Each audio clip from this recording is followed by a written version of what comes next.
제가 봉독하겠습니다.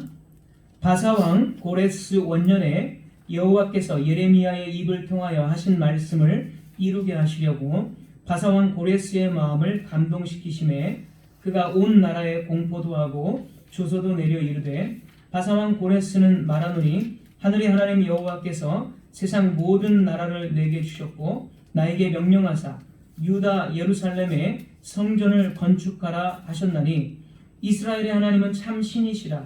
너희 중에 그의 백성된 자는 다 유다 예루살렘으로 올라가서 이스라엘의 하나님 여호와의 성전을 건축하라. 그는 예루살렘에 계신 하나님이시라.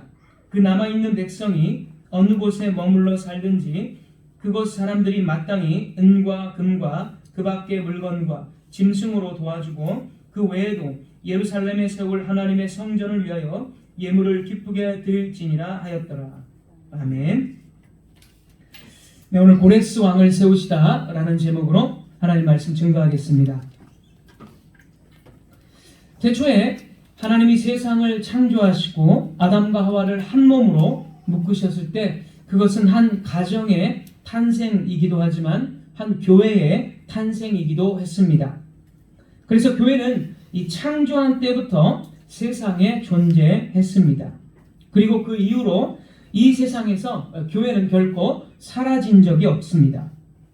우리는 교회가 결단코 사라질 수 없다는 사실을 자주 듣습니다. 왜 교회가 수십 세기 동안 사라지지 않고 이렇게 끊임없이 이어져 오고 있습니까? 이 질문에 대한 대답은 교회 자체에 있는 것이 아니고 교회 회원들에게 있는 것도 아닙니다. 하나님께서 바로 당신의 교회를 보존하시고 모으시기 때문입니다. 주님께서 예정하신 교회의 수가 다 찼을 때, 그때에 비로소 세상의 역사는 끝나는 것입니다. 그래서 지금도 주님은 당신의 교회를 보존하시고 모으시는 일에 열심을 다하십니다. 이런 방식으로 저와 여러분은 하나의 거룩한 이 보편 교회에 가입되었습니다. 우리는 결코 어떤 식으로도 이 교회에 속하는 것이 나 자신에게서 나온 것이라고 주장을 할 수가 없습니다. 오직 예수 그리스도 안에서 하나님의 영광스러운 은혜가 저와 여러분들을 교회로 불러주셨고, 이 교회로 옮겨놓으셨고, 또 이렇게 계속 신앙생활을 하실 수 있도록 하셨습니다.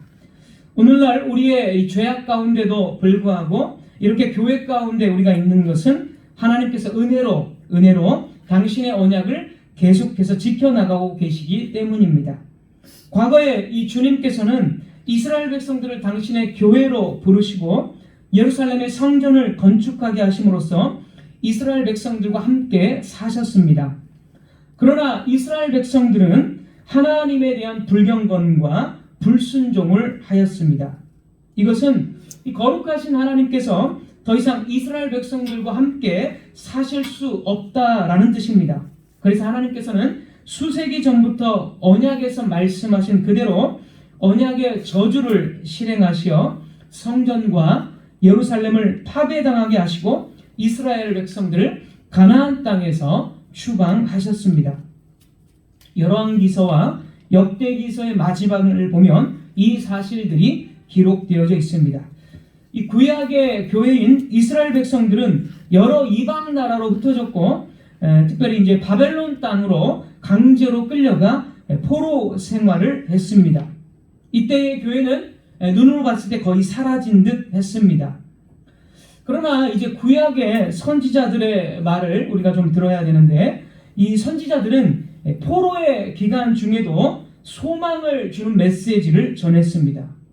이사야 선지자의 경우, 이사야 선지자는 남유다가 패망하기 전 약 100년 전에 활동했던 선지자인데, 그는 이스라엘이 우상 숭배와 하나님의 언약을 배반하는 죄악들로 인해서 하나님의 심판을 받고 이 가나안 땅에서 추방될 것을 경고를 했습니다. 이미 100년 전에. 확실히 이사야서는 그러한 경고들로 언약의 위협들로 가득 차 있습니다.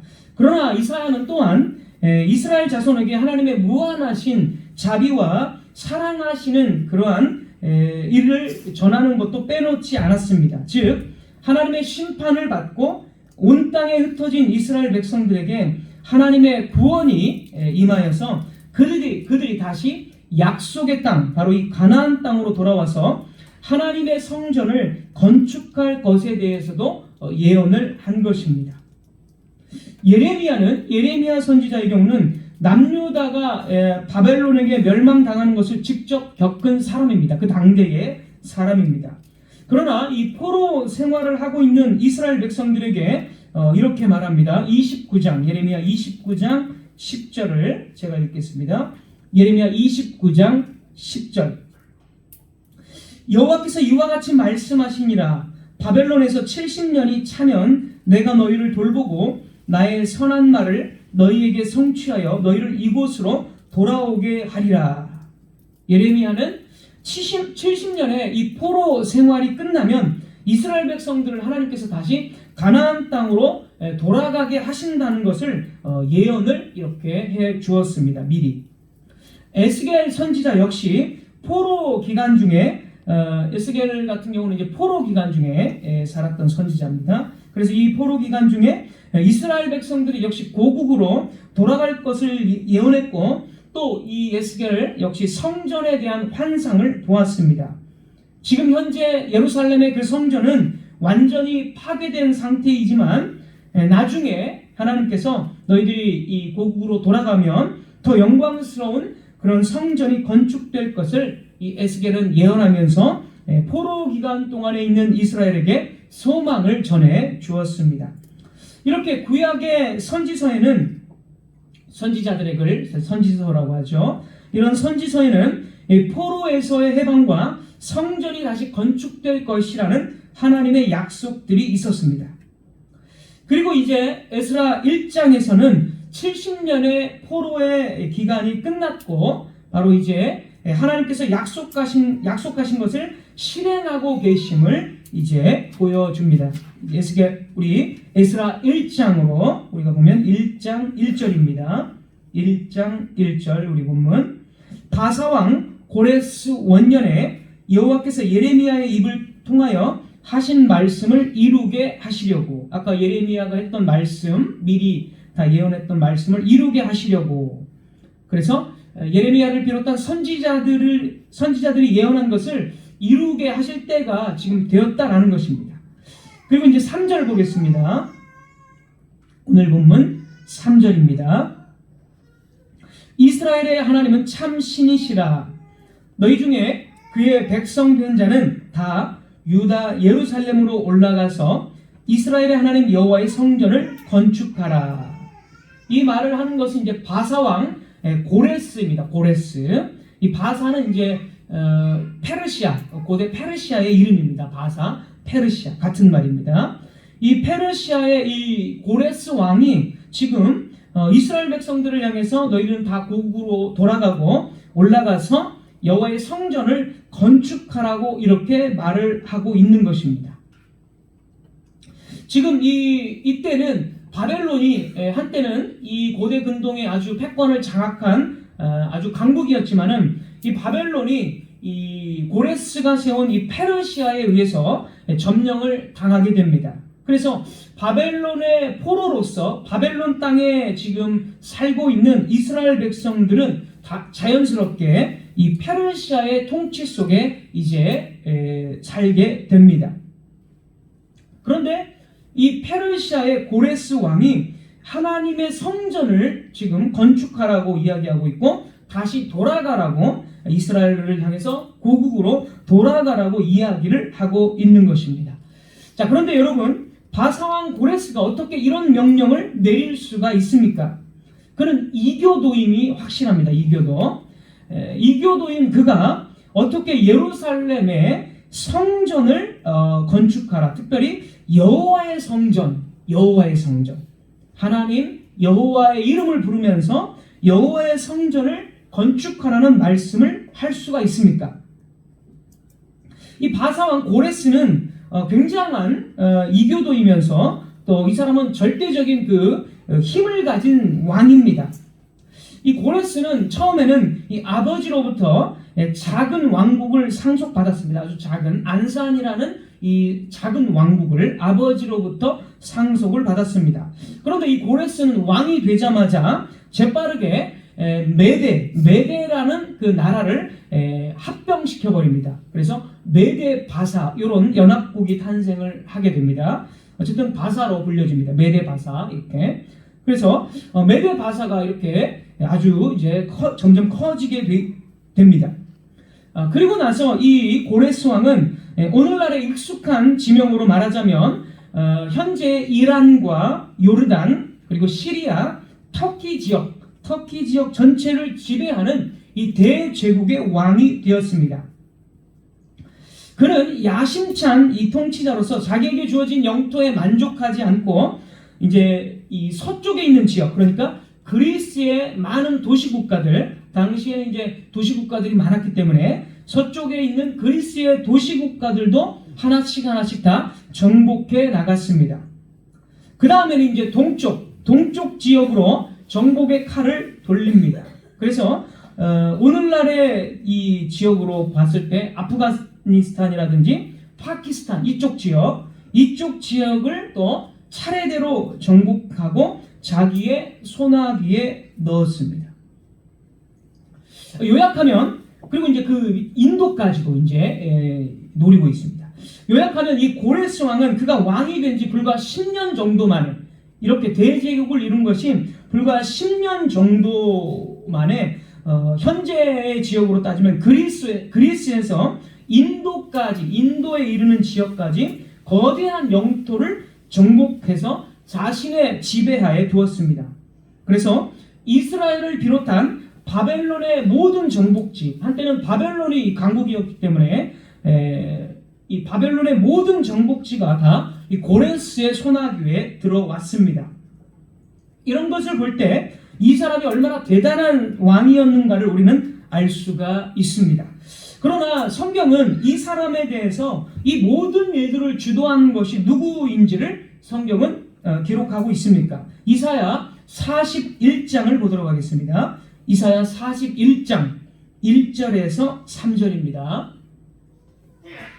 이사야 41장 1절에서 3절 제가 조금 더 쉽게 세번역 성경으로 읽어드리겠습니다. 이사야 41장 1절부터 3절. 누가 동방에서 한 정복자를 일으켰느냐? 누가 그를 가는 곳마다 승리하게 하였느냐? 누가 민족들을 그에게 굴복하게 하였느냐? 누가 그를 왕들의 통치자로 만들었느냐? 그의 칼은 그들을 쳐서 티끌처럼 만들고 그의 활은 그들을 흩어서 건불처럼 날리게 하였다. 2절. 그가 거침없이 질주하여 그들을 추격하니 미쳐 발이 땅에 닿지도 않는다. 3절. 누가 이런 일을 일어나게 하였느냐? 누가 역사의 흐름을 결정하였느냐? 태초부터 나 주가 거기에 있었고 끝날에도 내가 거기에 있을 것이다. 여기 동방에서 일으킨 한 정복자는 바로 고레스 왕을 지칭하는 것입니다. 그래서 그가 가는 곳마다 승리하고 많은 민족들이 그에게 다 굴복한 것을 이미 이사야가, 그러니까 고레스가 태어나기도 전에 약 150년 정도, 150년 전에 이런 한 정복자에 대해서, 고레스에 대해서 예언을 해주고 있는 것입니다. 자, 그래서 이런 이 역사의 세계 역사를 주도할 이 고레스를 주 여호와께서 3절에 보면 주 여호와께서 세우셨다, 일으키셨다, 결정하셨다라고 말을 해주고 있습니다. 따라서 고레스가 10년 정도라는 이런 아주 짧은 시간 내에 엄청난 영토를 정복하고 대제국으로 성장한 것은 하나님께서 역사의 어떤 주권들을 잠시 고레스에게 맡기셨기 때문입니다. 고레스를 그렇게 고대 근동에서 아주 패권자로 세우셨기 때문입니다. 자, 그렇다면 하나님께서 고레스를 이미 오래전부터 예비하시고 그가 태어나기 전에도 이렇게 예비하시고 마침내 때가 되었을 때 그로 하여금 열국을 다 이렇게 지배하게 하신 이유는 무엇입니까? 그것은 이제 다시 한번 이사야 45장을 한번 보겠습니다. 이사야 45장 13절입니다.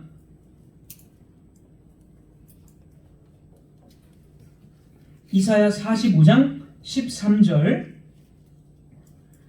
제가 읽겠습니다. 내가 공의로 그를 일으킨지라. 바로 고레스를 일으켰다는 것입니다.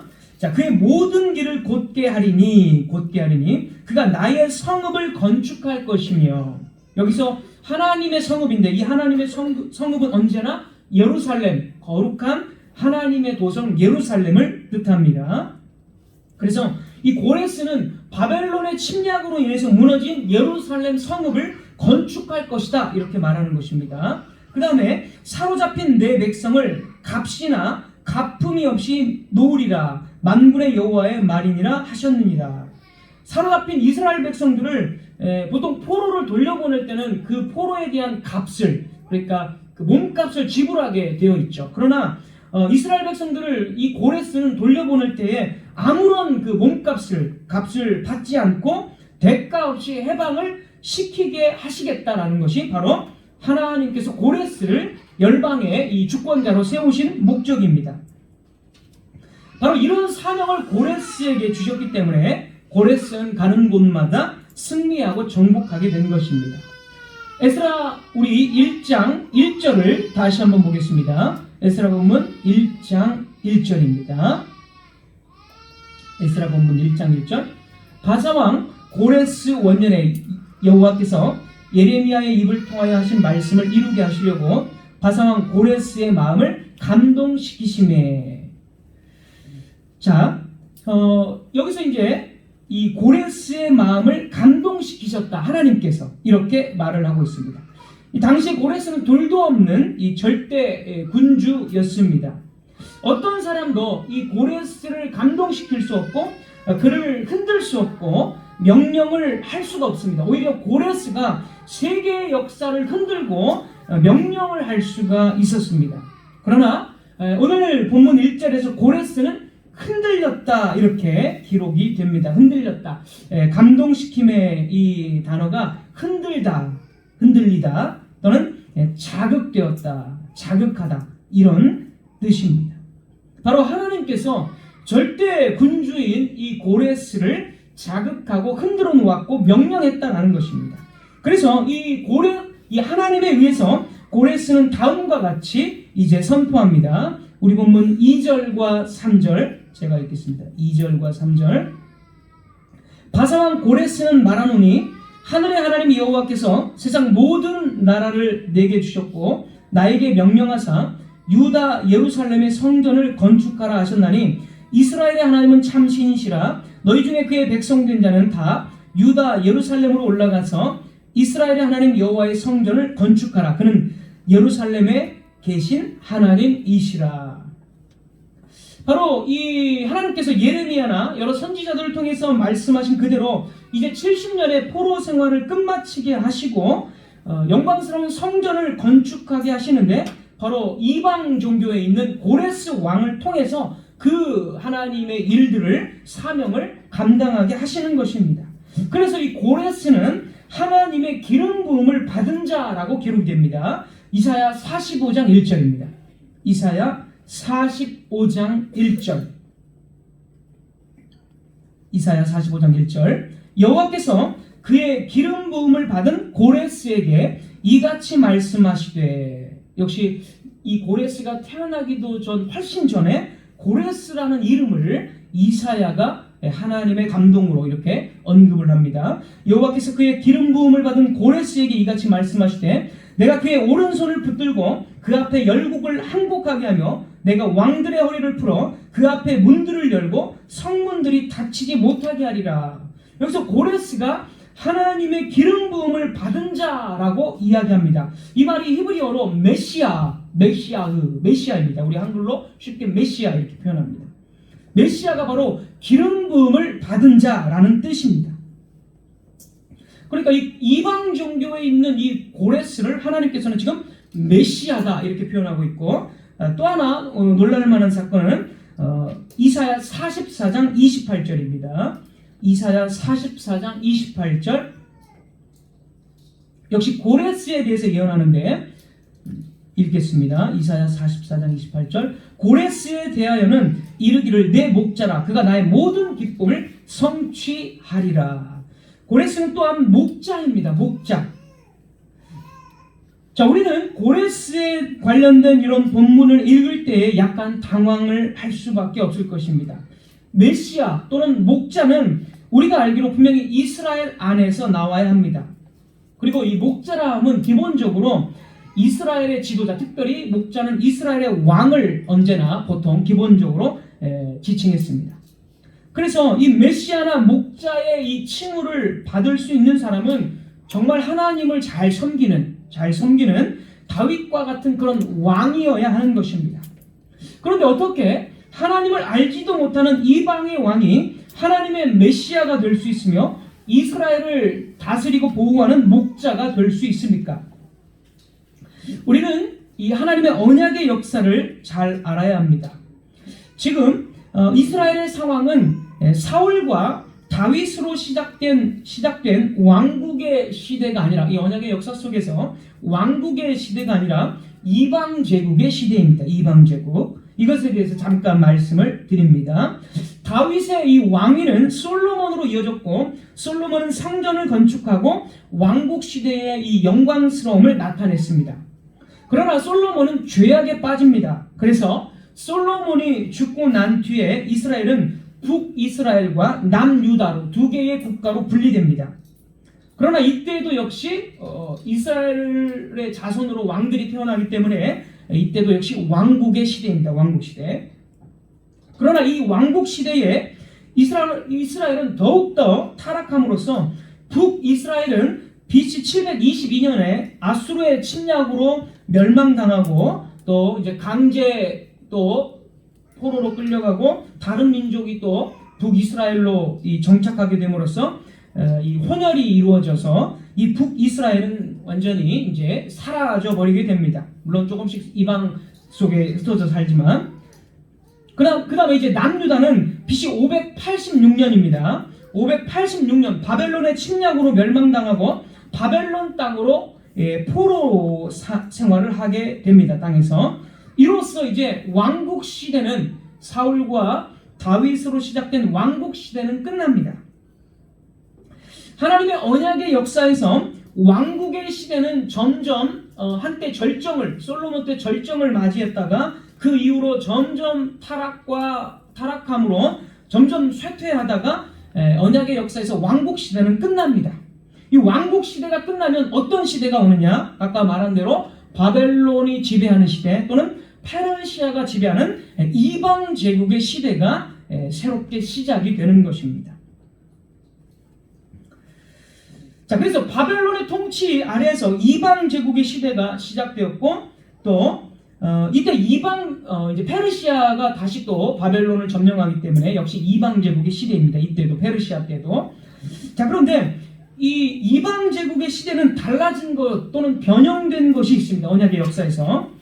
이 언약의 역사가 진행될 때마다 항상 이 변형되거나 추가되는 것이 있습니다. 이것을 잘 기억해야 우리는 왜 이런 것들이 일어나는지를 아주 쉽게 우리가 이해할 수 있습니다. 성경을 몇 번 설명을 드린 적이 있는데, 예를 들어서 노아 때에는 핏째 먹지 말라라는 그 하나님의 말씀이 있었습니다. 창세기 9장 보면 핏째 먹지 말라. 동물을 먹을 수 있지만 핏째 먹지 말라라는 것이 있었지만, 노아 때는 할례를 행하라는 명령은 없습니다.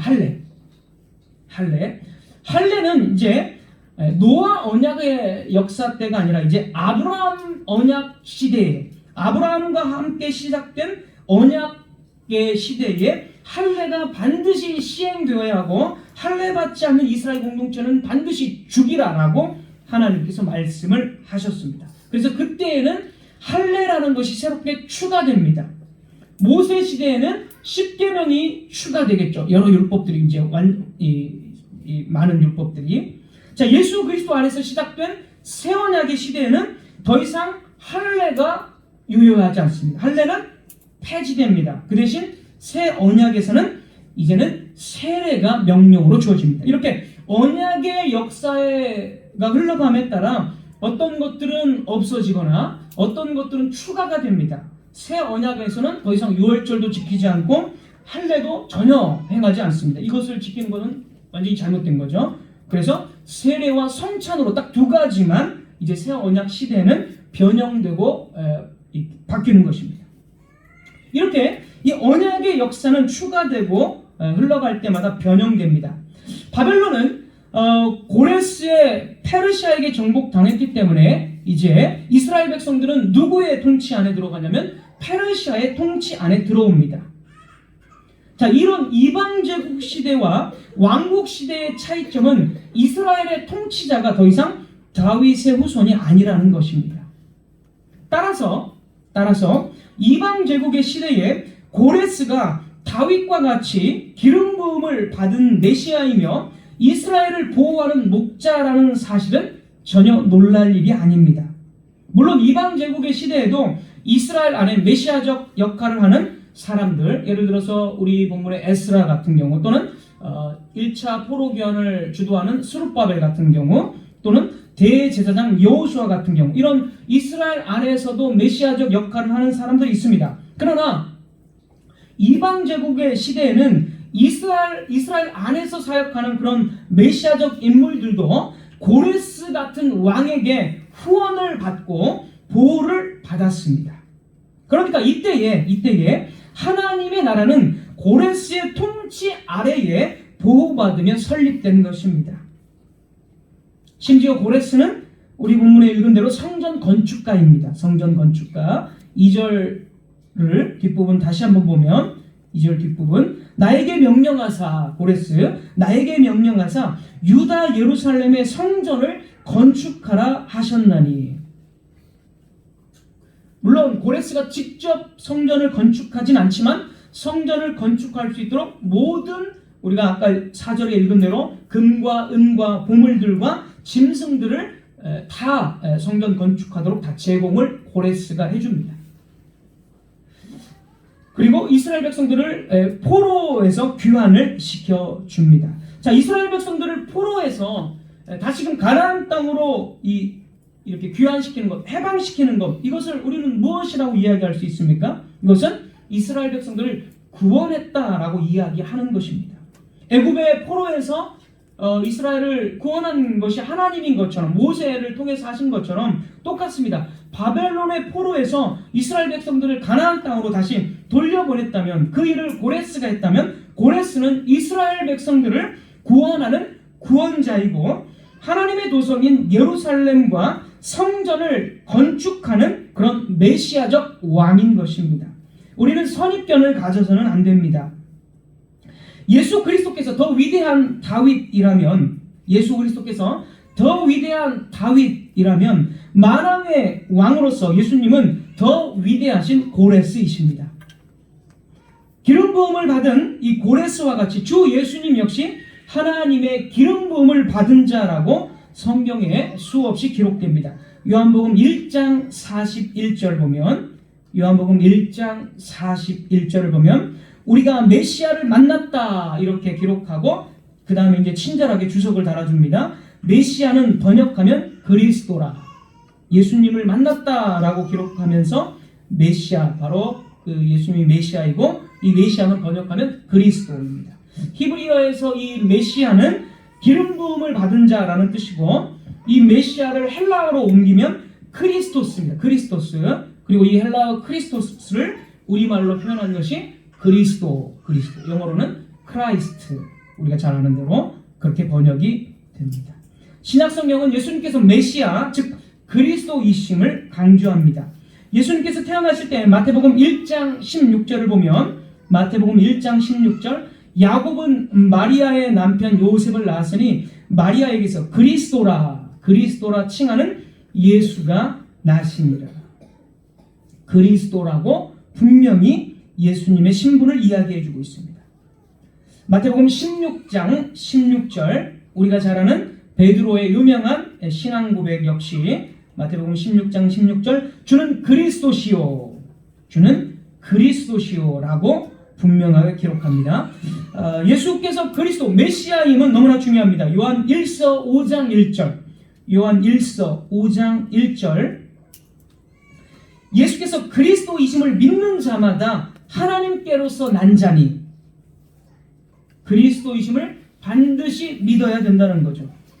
너무나 많은데 사도행전도 굉장히 많고, 요한 1서 2장 22절 하나만 더 읽어드리겠습니다. 요한 1서 2장 22절 거짓말하는 자가 누구뇨? 예수께서 그리스도이심을 부인하는 자가 아니냐.